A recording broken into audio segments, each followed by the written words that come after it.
நடிகர் விஜய் கலந்து கொண்டு நிவாரண உதவிகள் வழங்கிய நிகழ்ச்சியில் ஏற்பட்ட நெரிசலில் 2 பெண்கள் உட்பட 6 பேர் காயமடைந்தனர். விவரங்களுடன் செய்தியாளர் ஐயப்பன் இணைந்திருக்கிறார். ஐயப்பன், காயமடைந்தவர்கள் தற்போது அவர்களுடைய உடல்நிலை எவ்வாறு இருக்கிறது?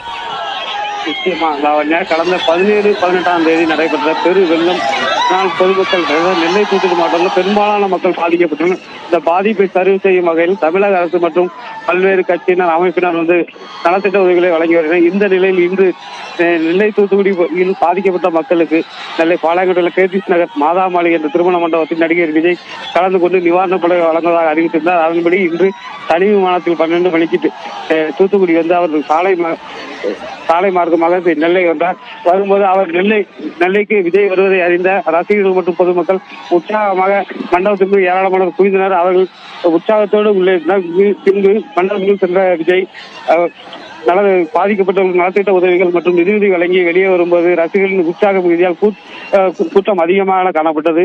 அப்போது அந்த கூட்ட நெரிசலில் 2 பெண்கள் உட்பட 6 பேர் காயமடைந்தனர். அந்த 6 பேரும் நெல்லை அரசு மருத்துவமனைக்கு கொண்டு சென்று அவர்களுக்கு உடனடியாக முதலுதவி சிகிச்சை அளிக்கப்பட்டு வருகிறார்.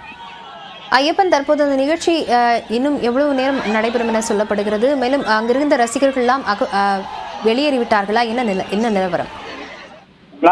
நிகழ்ச்சி முடிவுற்ற போதே நடிகர் விஜய் வெளியே வரும்போது ரசிகர்கள் மற்றும் பொதுமக்கள் உற்சாகமாக கோஷங்களை எழுப்பினர். மற்றும் அவர் வரும்போது ஏற்பட்ட கூட்ட நெரிசலிலே இந்த விபத்து ஏற்பட்டது. நடிகர் விஜய் நிகழ்ச்சியை முடித்துக் கொண்டு கிளம்பியதும் ரசிகர்களும் மண்டபத்தை விட்டு வெளியேறினர். லாவண்யா, தற்போது அங்கு ரசிகர்களை அப்புறப்படுத்தும் பணி காவல்துறையினரால் எதுவும் மேற்கொள்ளப்படுகிறதா? என்ன நிலவரம் ஐயப்பன்? ரசிகர்கள் உற்சாக மிகுதியிலே இந்த கூட்ட நெரிசல் ஏற்பட்டது. கூட்ட நெரிசல் ஏற்பட்டதும் காயப்பட்டவர்கள் 6 பேரும் உடனடியாக அரசு மருத்துவமனையில் கொண்டு செல்லப்பட்டனர். ரசிகர்கள் தாங்களாக கலைந்து சென்றனர். விவரங்களுக்கு நன்றி ஐயப்பன்.